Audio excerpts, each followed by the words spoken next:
Bonjour les amis, dans ma vidéo d'hier, je vous avais légèrement parlé du procès que j'avais subi ce jeudi devant la 17e chambre et je vous avais promis que dans la vidéo du lendemain, je vous dirai tout.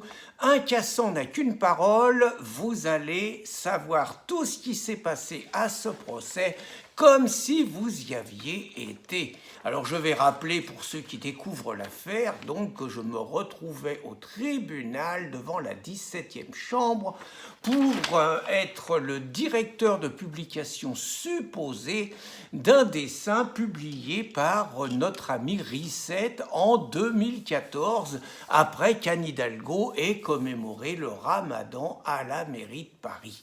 Alors bon, je vous dis pas pour arriver au tribunal, les jours de grève et tout, bon très bien. Première surprise dans ce procès, nous arrivons à la 17e chambre et sur qui est-ce que je tombe avec Christine? Notre ami le procureur dont nous ignorons toujours le nom, nous voulions le remercier.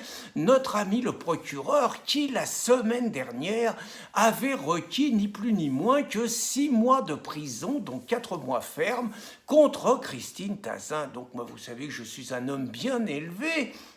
Je tombe donc sur ce monsieur le procureur, je lui dis « Bonjour monsieur le procureur, est-ce que vous reconnaissez la dame? C'est celle contre qui vous avez demandé 4 mois de prison la semaine dernière. » Alors lui, le mec, bien dans ses bottes, hein, il n'est pas du genre à bredouiller et puis à se tirer. Le mec, il vous regarde bien dans les yeux, il dit « J'ai pas demandé 4 mois, j'ai demandé 6 mois, dont 2 mois avec sursis. » Et le mec, il assume bien, il a l'air très fier de lui. Et donc, je lui dis, j'étais un petit peu de chat, je lui dis « Ouais, mais je vous ai trouvé quand même un peu laxiste là-dessus, monsieur le procureur. J'espérais que la discussion allait se poursuivre. » Il a tourné les talons, il est parti, dommage. Et je ne connais toujours pas son nom. Donc après, on s'assoit et tout. Dès que Christine voit la composition du tribunal, elle me dit « Oh là là !» elle me dit « À l'oreille, t'as pas de chance avec cette présidente-là. Moi, ça s'est vraiment très très mal passé. On s'est pris de bec. Elle me paraît parfois un peu nerveuse et tout. » Je dis bah, « Écoute, on va voir. Hein. » Alors, ce qui était impressionnant, c'est que la présidente, devant son bureau, il y avait un dossier pour le dossier. Donc, Pierre Casson-Risset, il y avait facilement 30 cm sur le bureau, facilement. Alors, dans ce truc-là, il y avait mes interrogatoires par la police, parce que j'ai été interrogé par la police. Il y avait les interrogatoires de Risset, qui a été interrogé par la police. Il y avait les interrogatoires de Pierre Casson, qui a été aussi interrogé par les juges d'instruction. Il y avait les interrogatoires de Risset, aussi interrogés par les juges d'instruction. Puis, il y avait, moi, j'avais été à nouveau interrogé par les policiers, qui avaient dit « Allez hop, ça suffit », une perquisition sur la demande de la juge Aline Batos. Donc perquisition chez moi pour ce dessin. Hein. Pour ce dessin, rien que pour ce dessin, je me suis fait barboter mon ordinateur et mon téléphone, que j'ai jamais récupéré par ailleurs. Tout ça pour vous dire quand même l'importance du dossier. Alors je n'ai appris qu'à la fin que la fameuse présidente sur laquelle Christine m'avait prévenu, c'était Caroline Cunmuche, quelqu'un qui fait pas partie des meilleurs amis de Riposte Laïque. C'est une histoire, ça marche pas. C'est-à-dire que, déjà savoir hein, qu'elle a travaillé au cabinet de Christiane Taubira quand celle-ci était garde des Sceaux. Il se dit qu'au cabinet de Christiane Taubira, il y avait beaucoup de représentants du syndicat de la magistrature et que ce syndicat y était très influent. Et oui, quand vous tombez sur un juge, vous avez une chance sur 6 sur les élections pour tomber sur un juge syndicat de la magistrature, mur des cons, pardon. Là.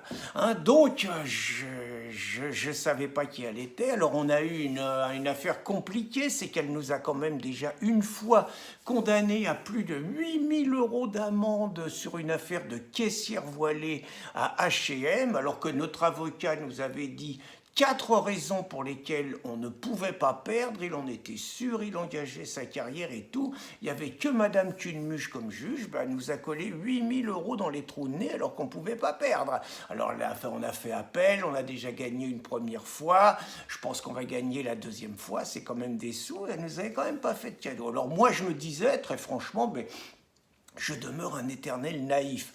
Je sors de plusieurs verdicts qui me sont très favorables, c'est-à-dire que la 17e chambre à 3 reprises, la 17e chambre devant laquelle j'étais, à 3 reprises a admis que je n'étais pas le directeur de publication ou que du moins, même si un faisceau d'indices, rien ne le prouvait, donc, et la Cour de cassation à 2 reprises m'a relaxé, sans oublier sur le même sujet, sans oublier la Cour, le tribunal de Versailles.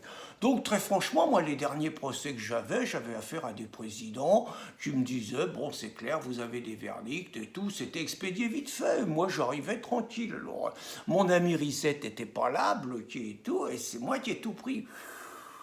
Ça n'a pas du tout été comme je le croyais. D'abord, Risette, ils en avaient rien à foutre. Manifestement, c'était moi. Alors, ils ont trouvé des trucs dans mon ordinateur.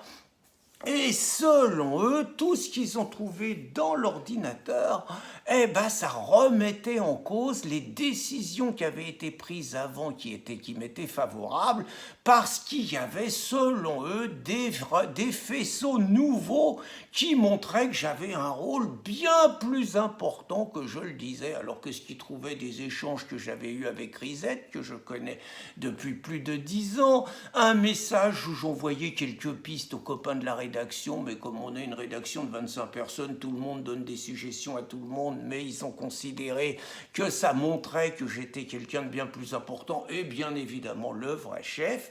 Et puis quand même, je dirais, cuisiner plus d'1 heure, des situations parfois un peu désagréables, on va le dire comme ça. Bon, j'ai pas l'habitude trop de me laisser marcher sur les pieds, c'est vrai, je l'avoue. Et donc quand vous êtes à la barre, vous avez un espèce d'accoudoir sur lequel vous pouvez vous appuyer. Bon, de temps en temps, vous en avez marre d'avoir les mains là, vous mettez les mains derrière le dos, vous croisez les bras, et alors à un moment, j'avais un porte-monnaie dans la poche, le porte-monnaie m'irritait un peu, je mets ma main dans la poche pour orienter le porte-monnaie autrement. Et madame la présidente se permet de me dire à moi, veuillez ne pas mettre vos mains dans les poches s'il vous plaît. Non, attendez, je sais pas si elle aurait dit ça à une racaille, mais enfin je suis désolé, je n'accepte pas qu'on me parle comme ça, quoi. Donc je lui ai répondu quand même que j'avais l'habitude de bien me tenir et que si j'avais mis un petit moment les mains dans mes poches, c'était que j'avais une irritation et que je n'avais pas l'habitude qu'on me dise comment je devais me tenir. Bon, elle ne me regardait pas, mais après, elle m'a repris parce que je parlais d'Anne Hidalgo, elle parlait d'un tweet, et je lui ai dit que j'avais poussé effectivement avec d'autres copains sur la plainte d'Anne Hidalgo, genre qu'est-ce qu'on faisait, on le l'ignorait pas, et j'avais dit qu'il fallait lui rentrer dans le chou. Oh là là, elle m'a dit qu'on ne disait pas une expression comme ça devant le tribunal, donc j'ai dit, bon très bien, je vais le dire autrement, est-ce que je dis qu'on a adopté une attitude de combat contre Anne Hidalgo, est-ce que c'est mieux? Il paraît que c'était mieux. Et pareil, j'ai dit, sur la perquisition, j'ai dit que les policiers m'avaient volé mon ordinateur. Il paraît que ça se dit pas, qu'il fallait pas le dire comme ça, donc j'ai dit que je l'avais ressenti comme un vol.